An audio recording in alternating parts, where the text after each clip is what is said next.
about the world's ills, whether it's conflicts and crises, hunger, disease, clash of civilizations.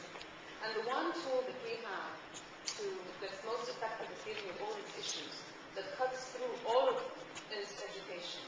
So, in my mind, education is the best immunization that we can give Mother Earth for the world's ills and take care of a lot of these issues. And when you think about it, it's a shot that we can afford. It takes $11 billion a year to educate every child. 11 billion is about 10% of NATO's military budget for last year. And by the way, it's about Europe pays for ice cream every year.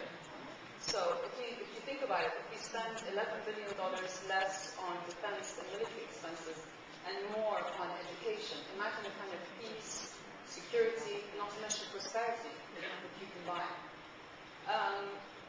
In Jordan, Jordan is a resource poor country, and we've managed to achieve very high access rates in terms of coverage of education. So we wanted to move away from expanding education to reforming education. And as I said, we are a resource poor country, and as a result, a lot of our schools were, the buildings were old and tired and run down. And it might seem kind of obvious what the government should do, just fix them. But our government was struggling with priorities. Do you put technology in classrooms with broken windows?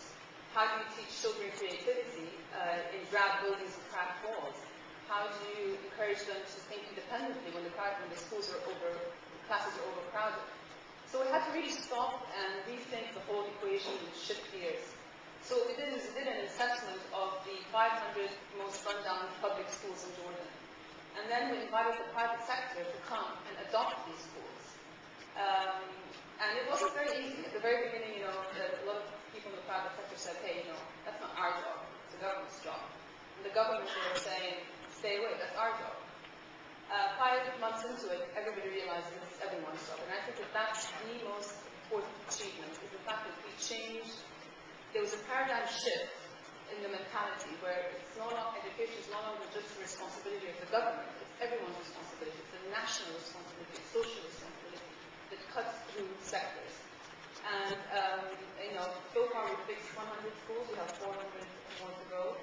We have 3 ministry departments, government departments involved. We have 45 companies from the private sector, 15 NGOs working on this project, and it's still in phase 1.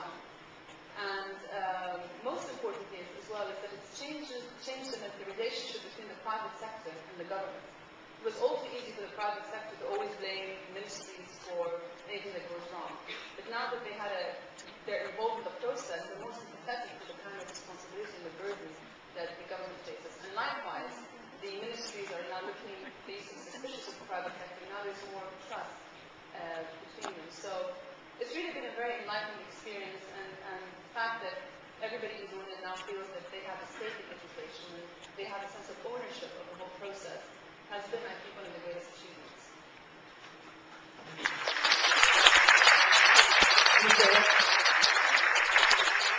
For whatever it's worth, that's also something that we need in the United States. One of the most encouraging things that happened in New Orleans after Hurricane Katrina is the growth of what we call charter schools, schools that are part of the public school movement but started by private citizens.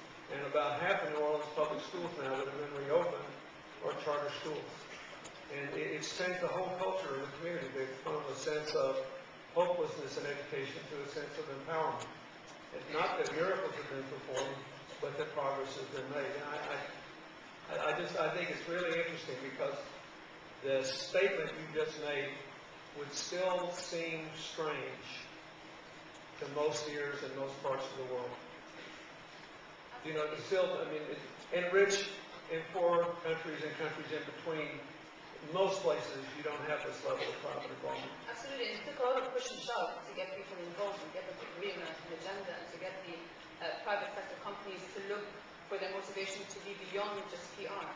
But, what I've learned is that, you're not going to achieve the MDGs by playing it safe.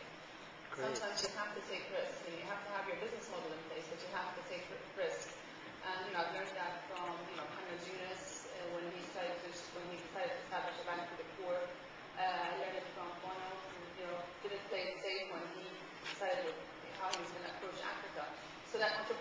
spirit of risk really needs to be applied and developed for us to really make a difference. Let's just go down the way here. First,